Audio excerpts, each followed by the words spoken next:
We all can agree that the 1022 and 22 LR is the prepper's best friend. We all can agree that this little thing will put food on the table more times than none, right? Because, like I said in previous videos, it has been my experience that when you go hunting for large games, 9 out of 10, you're going to come back home empty handed. But when you go small game, the chances are greater. Why? Because there's more game. Now, I want to talk about the 100-yard rifle, because often enough you hear folks saying, well, we gotta send it 3, 4, 5, 600 yards because we have to take those long shots. I don't know about your area. I don't know if all you have is just open fields, savannas that you can shoot. Like, I don't know your area. But in my area, in my experience in hunting in Florida, which, believe it or not, is fairly flat, and hunting here in Alaska, my shots, me personally, usually stay between 50 to 150 yards. That's it. And I have a rangefinder, so that's why I can tell you, like, hey, this is what often is. So, in Florida, whitetail is the same thing, and here, like, large animals, the same thing. So it's like, I think the happy medium is like, let's just sight a rifle for 100 yards, have it 0 at 100 yards. That way, if I can extend it, I just gotta lift it a little bit, and I'm good. You get what I'm saying? Just do that little windage thingamabob. Those gun experts up there probably gonna be like, "How dare you said what is it? What did I said? Bob something." Anyways, joke. But all jokes aside and whatnot, 100-yard rifle. We always hear the long shots and whatnot, but I don't see those useful for me because I never have to take them. I have rifles specifically for those.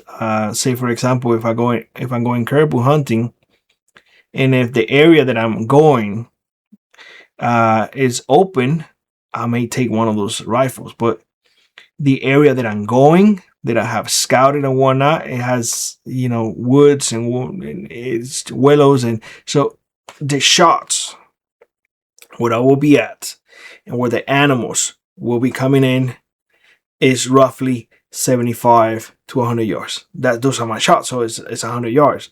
When I hunt other areas, like bushes and whatnot, so like willows everywhere, it's like it's close to me, 35, 50 yards.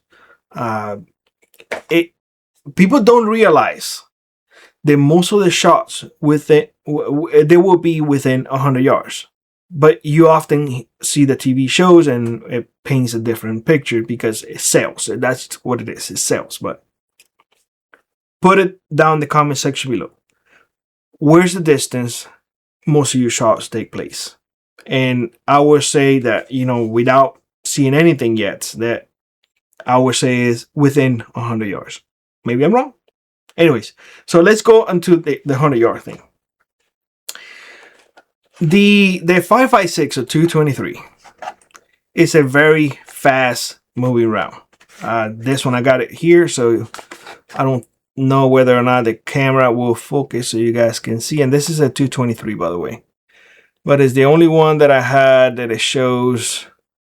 Come on, you can do it. Let me put my face behind it. Hopefully it'll focus. There you go. Hold it. It doesn't want to. Anyway, it's fast moving around. 3,200 out of the muzzle. So that's fast. The issue is that it's a 22 caliber. So when it hits, it just, because it's going so fast, it shatters everywhere. So you need something with more heft. It doesn't mean that a good shot placement will not take down a whitetail. It most definitely will.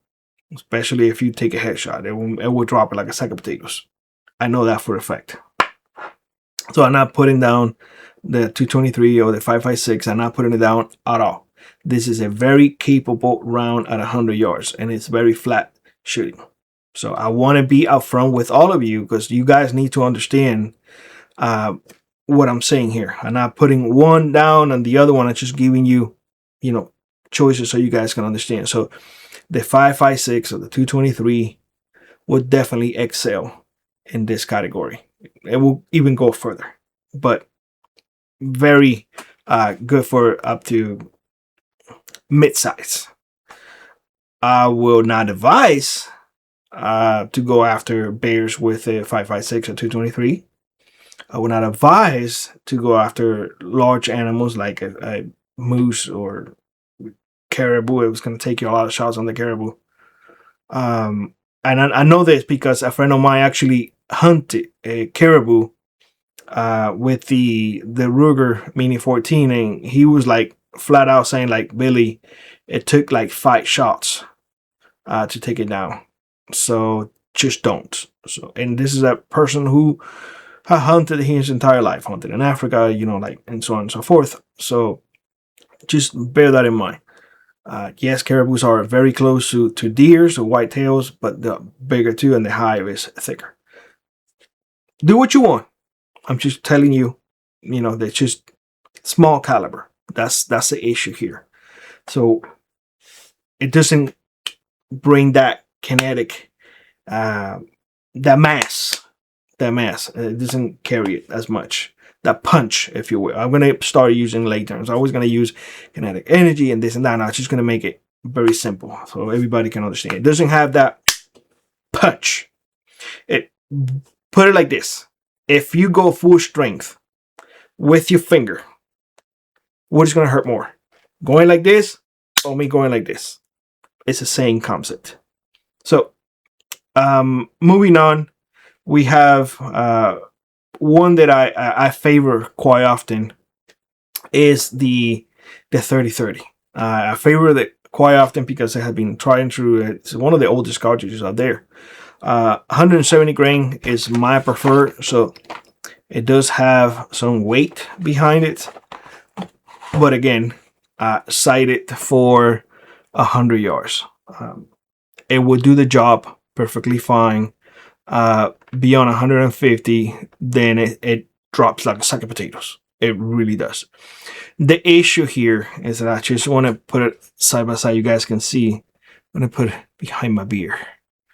So this is flat. This has a point. This is more aerodynamic than this one.